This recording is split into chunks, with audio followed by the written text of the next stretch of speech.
Welcome to the Selling Your Screenplay podcast. I'm Ashley Scott Myers, screenwriter and blogger over at sellingyourscreenplay.com. In this episode's main segment, I'm going to be interviewing screenwriting coach Lee Jessup. She's been a screenwriting coach for many years and has a ton of useful information to share with us today, so stay tuned for that. I want to thank Michael Jennings for sending me a whole bunch of scripts for the SYS script library. He sent me some really good editions like Forrest Gump, Unforgiven, and True Lies, and a bunch of others. If you're not familiar with the SYS script library, have a look at it. It's completely free, and I have over 1,000 screenplays, all in PDF format in the library. Michael was asking me about my own screenplays and why they weren't in the library, so I added some of the screenplays for films that I've written and have been produced, like Dish Dogs, Man Overboard, and Rushlights. So if you're curious about reading something I've written, have a look at those titles. You can find the SYS script library at sellingyourscreenplay.com/library. Again, it's all free, and there's literally hundreds of screenplays in PDF format for you to download and take a look at. As always, if you find this episode valuable, please help me out by giving me a review in iTunes, or if you're watching this on YouTube, please give it a like and leave a comment. I want to improve this podcast, so some honest, constructive feedback is very much appreciated. I got a lot of nice comments on this last episode over at YouTube, so I'd like to thank Alex Fielding, Marcello Grion, Stanford Crane, MWJ5368, Jack McGuire, Constance Nunn. Thank you all for leaving comments. It is very much appreciated. Please always share these podcast episodes with anyone who you think could get some value out of them. Thank you. A couple of quick notes. On April 23rd, the WJ is hosting a seminar for unrepresented and underrepresented screenwriters.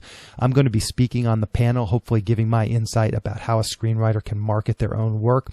I think it's only open to WJ members, so if you are a WJ member, please come out. Feel free to introduce yourself before or after the talk so we can chat a bit. It's always fun to actually talk with folks who are listening to the podcast. Anyway, again, it's on Wednesday night on April 23rd at the WGA Theater.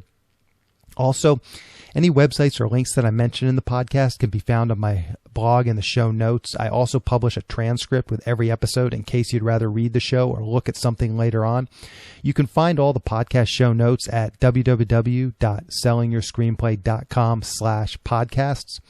Also, if you want my free guide, How to Sell Your Screenplay in 5 Weeks, you can pick that up by going to sellingyourscreenplay.com/guide. It's completely free. You just put in your email address and I'll send you a new lesson once per week for 5 weeks, along with a bunch of bonus lessons.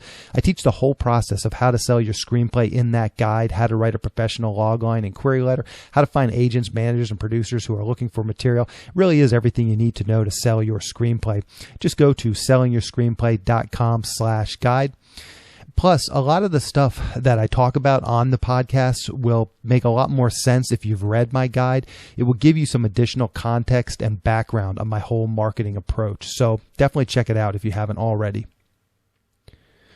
A quick few words about what I'm working on. I'm still nursing along several of the options that I currently have.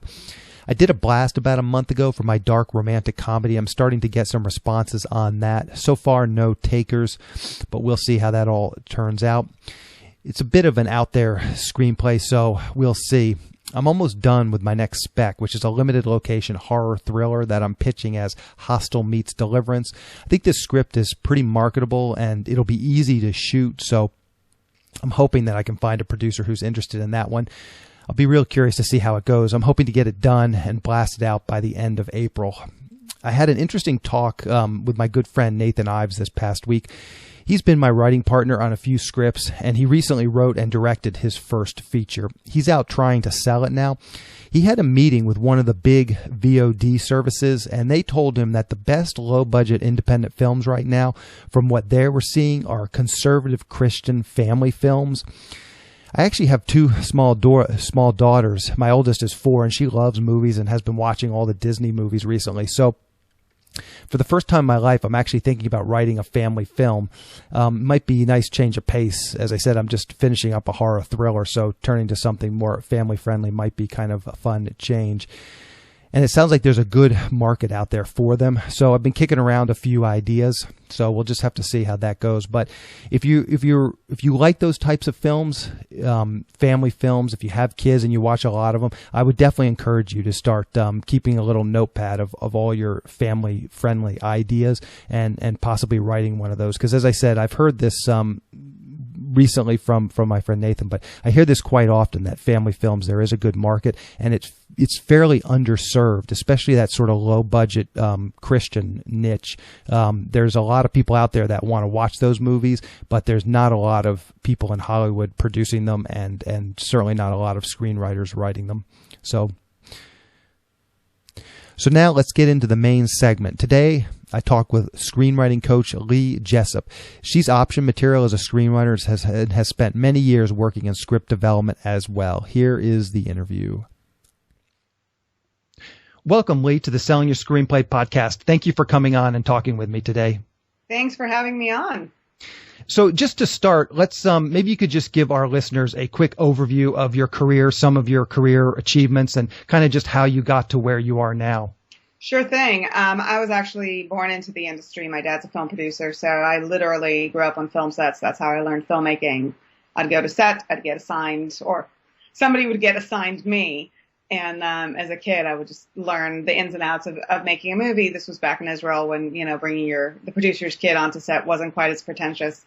So everybody was quite welcoming about it, and that's how I learned filmmaking. I started working in film. I got my first job when I was 16. After one night at dinner, my dad told me he'll never give me a real job because I haven't earned it.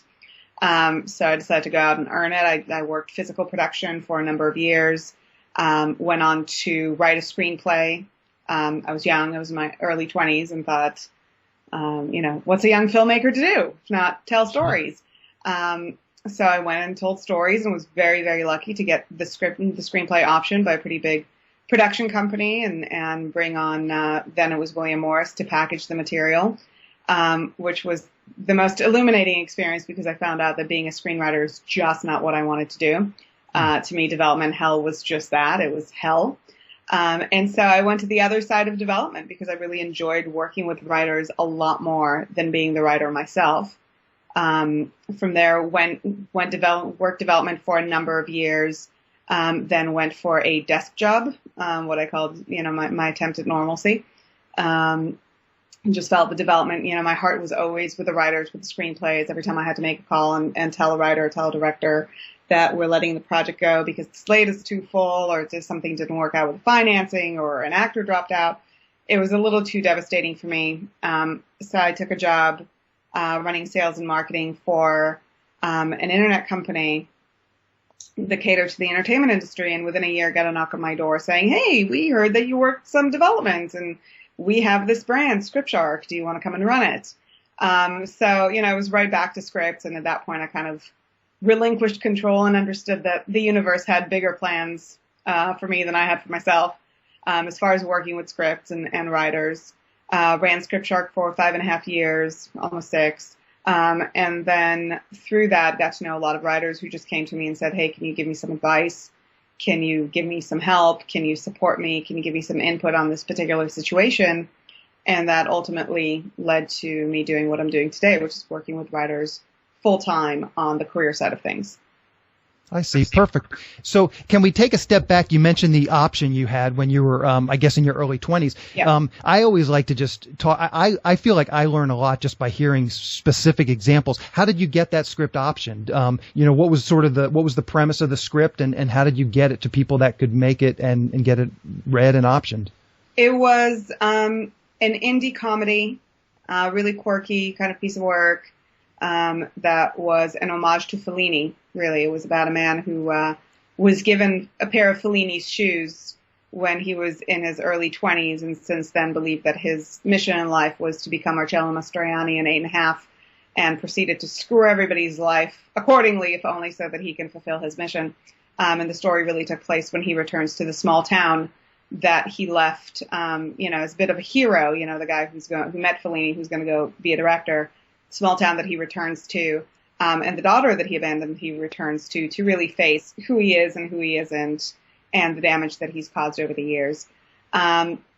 the option process for me happened really organically, and we need to remember that this was in the 90s, early 90s, and I was deep in the industry at that point. So I literally wrote a screenplay, sent it to 3 producers that I knew.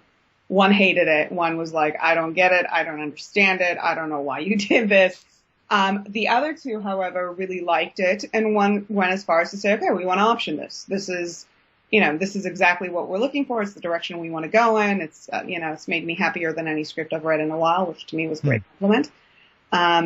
And, within a month, I had the paperwork. I had all the legal paper, and the option was right there. And I was actually pretty perplexed by it, because I remember thinking that I kind of dodged a bullet. Had I not gotten those responses from those 3 producers, I literally would not have known what to do. I probably would have put the screenplay away, just not knowing what to do. These were the 3 that I knew, and luckily they responded. Luckily, the one stepped up to the plate, which facilitated me finding out that I really don't want to do this. But had that not happened, I likely would have been chasing that dream for another 10 or 15 years, not knowing that was just not what I wanted to do. Mm-hmm. So these were producers. You said you were doing physical production, so you had been working with them as a production assistant or whatever. Producer. Okay. Yeah. So that, with a very prominent production company that did a lot of comedies, and we're one of the lucky few to have private funding. We don't have a lot of companies today that are not studio related with private funding. There's a few of them, certainly. Endgame is one that comes to mind, but there isn't as much private funding in the film space as there used to be. Yeah. So let's, I think that your experience with development hell, again, I think there's a lot of writers that are coming into the industry. And I mean, I've had my own, where I write this script that I think is brilliant. And, it just goes down this long, slippery slope of everybody taking their piece of it. So maybe you can give us sort of some insight into your experience with development hell and why it was so hard. Well, for me, I had a very specific vision for that particular screenplay and a lot of conviction. And I was young. And I think the younger you are, the more you feel your words are set in stone. But, I had a development executive that I didn't particularly like, who was brought into the project. And I knew the only reason this particular development executive was in play was because their brother was becoming a pretty big time director, and the production company there was a lot of politicking involved. So, this movie was set in small town America, and suddenly my development executive was going, what about Mexico? Do you think we can do it in Mexico? I really want to go on vacation in Mexico. And you hear comments like that, and you just want to hit your head with a hammer. Now, it also takes us back to the 90s, where there are a lot more jobs, a lot more opportunities. The industry's changed a lot in these 20 years. Today, the people who are in those development positions have really earned them, because there's so few positions. That if you don't earn your keep very, very quickly, you're gone. But that's an extreme example, but you do get notes sometimes that are infuriating to you. I didn't have the maturity yet to understand that when you get a note, it's not about the note, it's about what the note is trying to address, and really being able to see through to that. In the duration of rewrites, we brought on a director, and we'd done some rewrites. I saw the project go kind of aggressively away from what I had seen, what was the original vision behind it. And that was a really tough process for me. That was not something that I was comfortable with. And so I had to understand and admit that for me, it was about the movie in my head. It wasn't about the collaborative process for my particular movie. Now, I didn't want to direct, so clearly that wasn't an avenue that I wanted to go down. And I had to understand there was just, at that time, 23, there was a maturity question that came into play. I felt much more comfortable then moving over to the development side, which I did with the same company. The development exec that I'd worked with had gone on to do other things. I had done some script doctoring for them, had given them some script notes, and at some point they knew that my relationships in the industry, they said to me, do you want to come and run development for us for a little bit, which I did, which was great.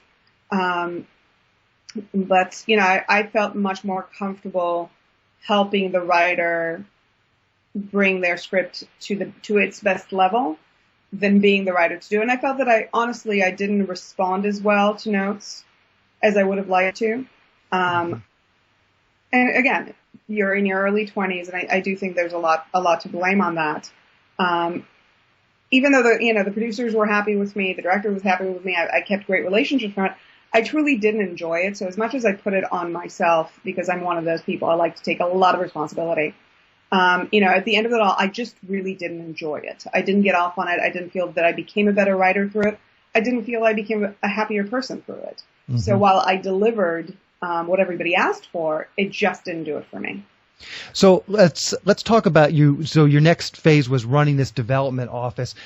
Maybe you can give us some tips for screenwriters who are pitching to these smaller production companies.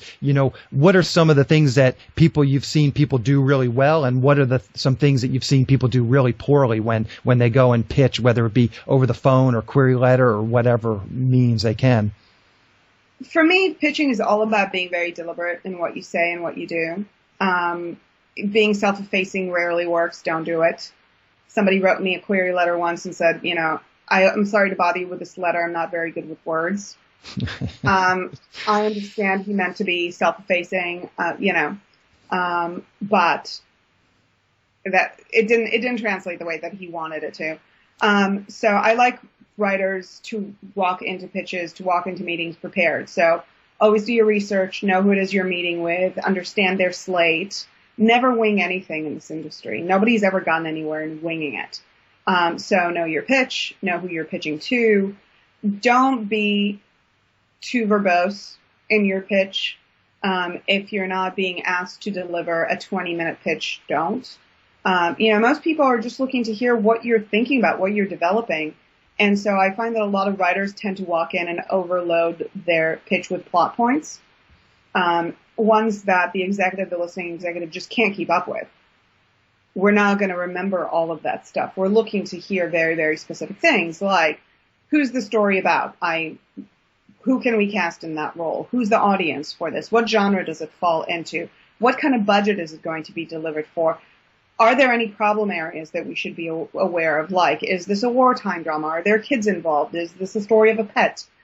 So we're listening for all of this. Of course, we're listening for plot and story, but as far as plot and story are concerned, I find that it's better to stay on the thinner side.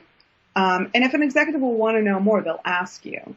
So certainly you don't want to walk in and deliver just a log line because that's nowhere near enough.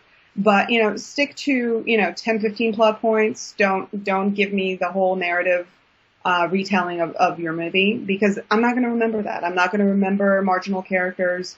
I'm not going to remember your C story. That's not what it's about in an initial pitch. When somebody is more interested in something that likely you haven't written yet and wants to get a 20-minute pitch or a 45-minute pitch, that's when you really go into the belabored, point by point, moment by moment retelling. But with a short pitch, with an elevator pitch, it really is about making sure that they understand what you're talking about. So being very, very selective with your words, really practicing and honing so that you don't get them distracted with the wrong thing, and being practiced. So you're talking about like an actual in-person pitch. Where did you get writers? Was there ever someone that sent you a query letter and then you'd say, well, come in and pitch? Or how did you get the writers to come in and to find writers? Agents that would send me scripts, that would send me writers that I would respond to. Once in a while there was something in a query. But mostly it was through agents. We are talking about some time ago, so that was usually the way in. There are a lot of agents with a lot of writers that haven't worked yet. Once in a while I'd meet somebody and they tell me they have something interesting. They'd email me about it. I tell them, let's meet and talk about it. But back then we were a little bit less fortified. There was easier access. It's not to say there aren't avenues today. It's just the avenues are different. So, are there any things, in terms of query letters, did you see any really good query letters that stand out? Maybe you could give us a tip on query letter writing. If your personality can find a way into your query, that's fantastic. I had a client of mine now actually write a query letter, that she had used that was literally written as, a 1980s love letter. It worked perfectly because her writing is in that world, is in that tone. And literally every person she sent it to fell in love with it, but her personality was right there on the page. It was funny, it was sweet, it was cute, without too much work, with just a slightly different approach. Instead of, hi, I'm so-and-so and I'm approaching you about such and such, saying, hi, I'm yada yada and I absolutely fell in love with your movie, blah, blah, blah, and I think I saw yada yada winking at me from across the cafeteria. I can't wait to tell you about what I've got.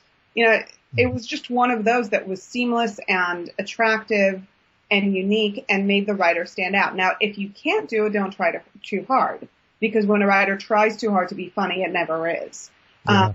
If you can't drill your personality into it, let it go and just be really concise. Always put your most important selling points front and center. I find that a lot of writers bury the lead, if you will. Mention their nickel win or their page win or the fact that they were staffed on a TV show, or that they made a fellowship in the third paragraph, where this is really what belongs in the very first line. Because it is about, why is this executive, agent, or manager going to be interested in talking to you? First of all, it's about you, the writer. A screenplay can only go so far. A writer is going to continue to produce content, or at least that's what we hope for. So we are looking to see why we should be in bed with you, why we should be talking to you. And so to me, the first sentence should always be, hi, I'm such and such. I just won page, and I'm also working through the NBC fellowship at this particular moment in time. I'd love to tell you about my script. But that is really the lead. That's the most important information about you, the writer. After that, it becomes, okay, they like the log line, they like the pitch, they don't like the pitch. Are they still interested in you? And it's in your interest to build a relationship with whoever's on the other end. So even if they don't like what you're proposing in terms of the project, they can come back to you and say, that's not for us. What else do you have? That's not for us. Please send us the next thing. It is about building those relationships. A person builds their relationship. A script doesn't. Yeah, sound advice. So one of the things I read, I think on your About page, you were talking about writers looking for agents, and you said something along the lines of managers and agents don't sign a script, they sign a brand. And I find I get a lot of these people too, they don't realize, they've written one script, and some of them have no desire to write other scripts. They just have this one idea that they think is brilliant, and they want to get an agent for them. And I try and tell them, listen, agents want writers, not scripts. Maybe you could just give a little background on that, because I get this question quite often too. Well, the reality is, if you have one script and you have no intention to write another one, unless it's the $1 million screenplay, and there really are not very many of those, unless it's a script that can go out and sell to a studio tomorrow for $1 million, no questions asked, an agent's not going to sign you for one simple reason. You're not looking to become a working screenwriter. You're looking to make a movie. There's a difference there. We are over the one and done deal. The one and done deal was, the 1990s, when a writer would emerge from nowhere with a spec script, show up, the spec would sell within weeks, and the writer would be gone. And nobody would care. Because back then it was much easier to sell a spec from a brand new writer. We're in a completely different model today. Because now it takes twice the time to sell a script for half the money, agents and managers are getting in bed with people that can continuously generate new revenue for them. They're not going to bank on the one sale and have the writer be gone, because from a new writer, they're not going to expect that much money. And therefore, they're going to invest themselves for the long run. So agents are not going to sell you on the one script. Likely, agents are not going to get involved until you've already sold a script or gotten a great deal of interest. So some people like to say that agents don't get involved until you don't actually need them anymore, which is not that far from the truth. They certainly continue to advocate for you to write the deal, for you to follow up on the contract and make sure that everything goes forward as needed. But today's industry, today's climate is really about building careers rather than selling a script. If you look at the spec market, we sold 124 specs last year. That's not a very large number if you consider that most of those specs were sold by writers who were selling second, third, fourth, fifth specs. This is what the market is relying on, and agents and managers are preferring to work hard for writers that will continue to generate revenue for them rather than have the one sale. The one sale is just not going to equate to enough. Mm-hmm. So let's talk about your career coaching services for a moment. Sort of what's your ideal client? Who are you looking for? And what can these writers expect to kind of get out of your coaching service? I look for writers who are willing to put in the work. I'm really, really lucky. I think as a coach, you're only as good as your writers. You're only as good as the potential that they bring to the table. It's my job to help guide them, to provide insight, information, support, cheerleading, all of that good stuff. But I look for writers who are willing to put in the hard work.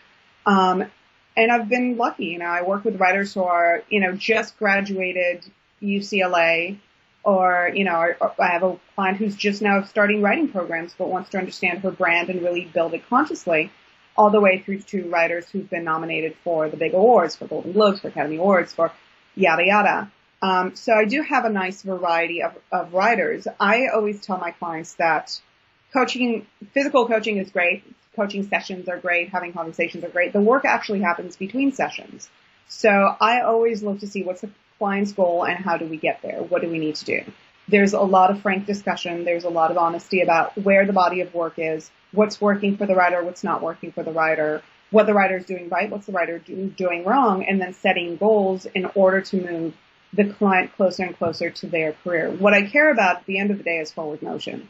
Whether or not the goal is to win an Academy Award or to quit the day job or whatever it is, forward motion is what interests me.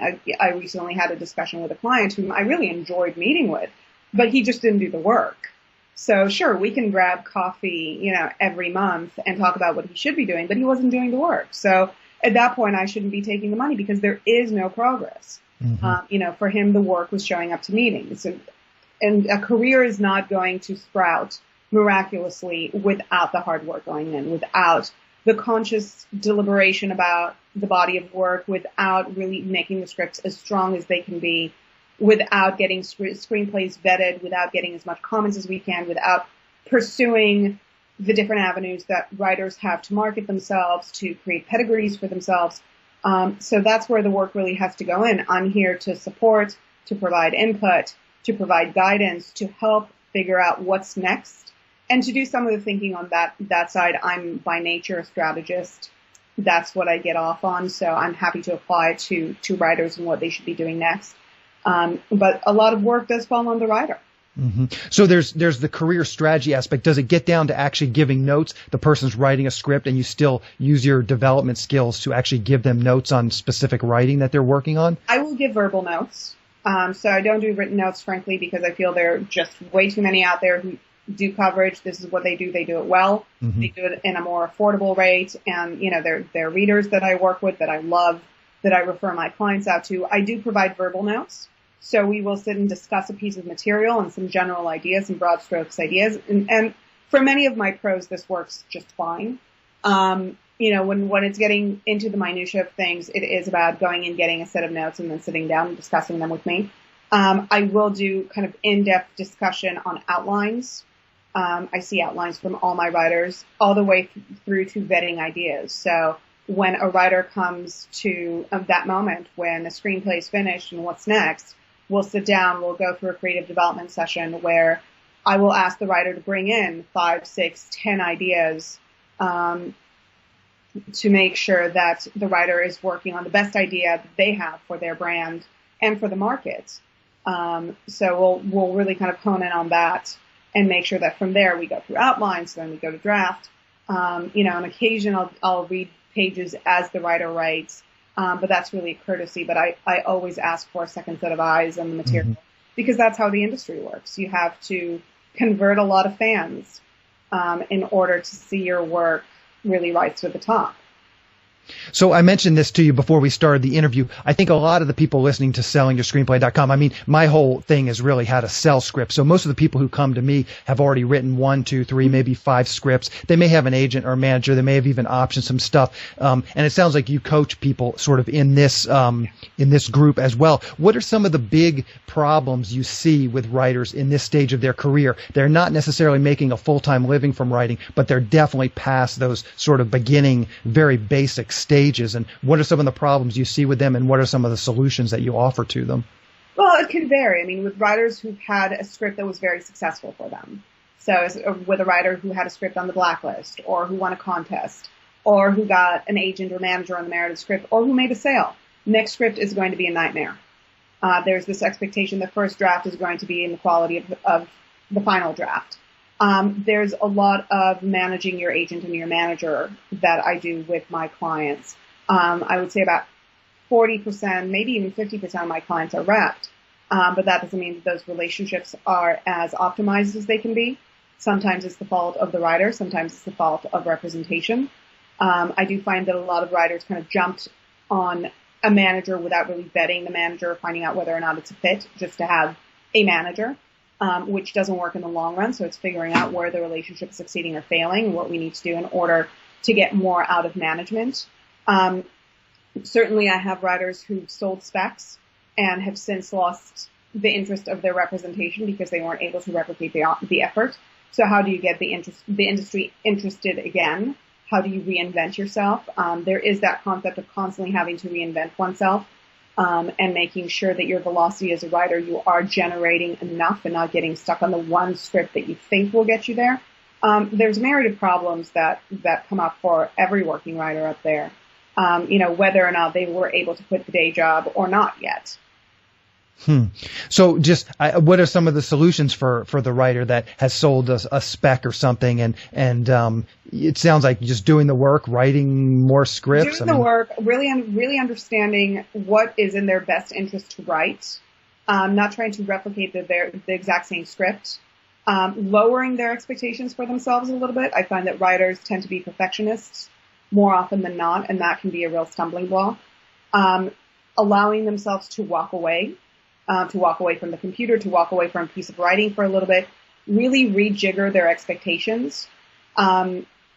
There's a lot of fear of communication with representation, finding when is the right time to communicate, what are the questions to ask, how to consistently work the relationship. So it is constantly reaching out to the existing fan base and saying where there are opportunities that might not have been mined, what is the best way to move forward, but constantly moving forward rather than waiting for something to happen. A lot of writers hit that point where they think, okay, I've sold a script, now it's going to happen. Mm-hmm. It doesn't work this way in the industry at this point. You have to consistently work, so this is not going to let up.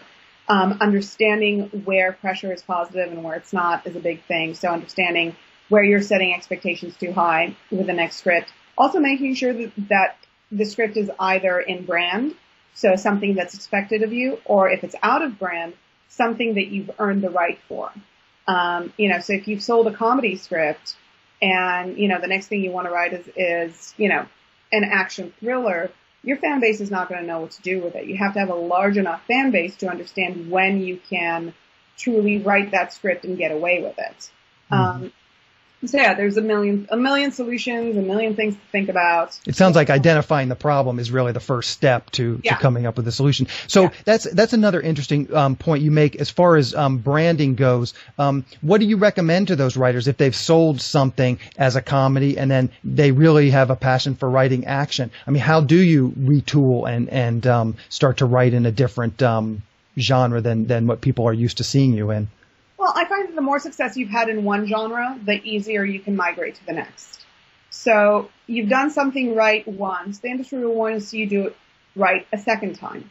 Once you've convinced them that you can do it right a second time or a third time, then you can more easily shift. Now, have there been easier shifts when one sold a comedy and then sold a horror script? Yeah, but that doesn't happen as often. Specifically, agents and managers who are the advocates of the writer in the space want to know what it is they're selling. If they don't understand it, they're not going to sell it. So, I do find that the more success you've had in a genre, the more easily you can course correct or you can shift. There's a writing team, Adam Cooper and Bill College. They've been writing comedies. Their first comedy got produced in 2003. It was New York Minute with the Olsen twins. They since then went to write Accepted and Tower Heist and sold a bunch of comedy scripts. But fast forward to where we are today, they have, I believe, a family drama with Ron Howard at HBO and a historical drama with Ridley Scott. So they've shifted, but they've developed enough fan base and enough trust that at this point nobody wants to piss them off. And this is my conjecture. I certainly haven't had those conversations with them. Nobody wants to piss them off and say, "Oh, I'm not sending your family drama out to Imagine. You crazy?" They've had enough success that they can go any which way they want to at this point. So taking a step back on someone's career, someone that has not had that much success, for a newer writer, as I said, someone written maybe 2 or 3 scripts, would you recommend that they really concentrate on one genre, or someone, and again, I'm talking about someone sort of before they've had any major sales, maybe they've had an option, maybe they have an agent, but do you recommend for those writers, do they try and diversify to kind of figure out what's going to be their successful lead into the industry, or just really hit one genre hard and try and have 4 or 5 good specs in one genre? Well, it's a tricky thing because until you hit, you don't truly have a brand, right? I mean, it's the script that you hit with. There's a saying that if you're good at everything, you can't be great at any one thing. And I do believe that. So I think that wherever you're strongest as a writer, that's where you should develop, and develop very strategically. I like to see a writer with 2 or 3 pieces in one area that they're very strong in. That said, I have a writer who just wrote a comedy feature. He's super excited about it, but, it's been 10 years since he sold his pitch to Paramount. And now he's getting some traction on a 1-hour thriller pilot. So all his representation wants to see from him is thrillers. The comedy that he wrote is falling by the wayside at this particular moment in time because all representation wants from him is thriller. Thriller, horror, anything in that world, that's what they want to see from him. Your brand is truly made when you start getting some attention. So, for example, if you win page with a thriller, showing up to all the judges and everybody who was excited about your script with a comedy is just not going to be as effective. So I do believe in finding what you are strongest in, and everybody is usually strongest in one genre, and what you're most excited about, where your ideas are most exciting, and a lot of that is sitting down and writing just a slew of ideas and seeing where the strongest ones are. I had a writer who wrote a sci-fi script and was determined that this is where she was going to thrive. I didn't think the script worked that well. We went back. I said, okay, bring me some ideas. We sat down, went through ideas. Her thriller ideas were fantastic. They were out of this world. And she just finished a thriller, sent it to a very highly regarded analyst in the industry that I've worked with for a long time. He gave her a recommend. I've worked with the guy for 7 years. I've never seen a recommend come from him. Literally, never. This is the first time. And this is a guy, who ran the story department for Cruz Wagner. He's reading for CBS. He's in the industry. Does that make or break the script? No, but it is a verification that this writer is writing where she should be writing. And she's continuing to generate these really exciting ideas. So it's about recognizing where you are as a writer, where you are strongest, and developing that to the best of your ability, because once you have representation, you do give representation better tools to sell you with. If they don't get it, they're just not going to do the work. Sure. So maybe we could just end on a sort of a general question, just with your years of experience in the industry. I know I have like a list of sort of frequently asked questions. Are there some frequently asked questions that you get asked, and some of those questions and then some of the answers to those questions? Oh gosh. Does it have to be less than 120 pages? That's usually the first one. Everybody wants me to say, of course, 130 is fine. No. It has to be, I always tell everybody that the magic number for me, and I see that from all my pro writers, for some reason, not one of them goes over 107 pages. 107 is the cutoff. So, encourage to that. In terms of, I do get a lot of representation questions. Everybody thinks they're ready for representation now. But the question for me is always, what do you bring to the table? And most writers are not ready for representation now. So it is about getting ready. How long does it take? That's one that I get a lot. We always say 3 to 10 years. People tell me that I'm generous with the 3. Some people say 5 to 10 years. That's what it takes. I mean, I had one writer show up last May and had his first movie go into production in December. He's a fluke. I love him, but this is just not how it happens. But yeah, those are kind of the main ones. Yeah. What questions do you usually get? Well, that's a good one. And I always try and use the baseball analogy. It's like, you see this guy at Yankee Stadium pitching, and it's like he didn't just go out and throw a few pitches one summer and make it onto the Yankees. Exactly. I mean, the level that, and I don't think people quite understand this, because anybody can open up a typewriter and start typing pages, and they think that that's all it takes. And, being a studio screenwriter it's the top of the top. I mean, people are very, very bright. They have been working very, very hard for many, many years. So it's, yes, there are sort of those flukes that all of a sudden someone makes it, comes out of nowhere. And so people think that's the norm, and it's certainly not. This is a craft. The more you do it, the more you practice it, the better you are at it. So you have to keep writing. I have somebody said to me once that if you're not writing, you're written. And I totally hear that. Writers need to always be writing. Never rest on, the project that you wrote 3 years ago. Always look to your next project, to the next bit of content that you have to produce, to your next original idea. Those are the things that are kind of pivotal. Yeah. When I tell people that 5 to 10, I quote sort of the same thing, that 5 to 10 years. People have said, "Oh, you're so negative." Oh, and they have this laundry list of people that made it much quicker than that. So yeah, I mean, there's a good saying, luck is not a business model. And it's like, there's always going to be people that are basically lottery winners, and you can't reproduce that. If you really want to have a career and you can't count on getting a huge dose of luck, you're looking at 5 or 10 years. Absolutely, easily. And the thing is, there's always the questions, but do people really make it? Yes, people really do make it. I see people make it all the time. My clients, my friends, I see it. It's not an impenetrable business if you know what you're doing and you're doing it deliberately and consistently. But, the name of the game is tenacity here. You have to keep at it. You have to keep producing and sticking at it. And it's not a sprint. It's a marathon. So prepare yourself for that. Mm-hmm, mm-hmm. So great. This has been really very insightful. I really do appreciate it. If people want to contact you, how's the best way that they can get in touch with you?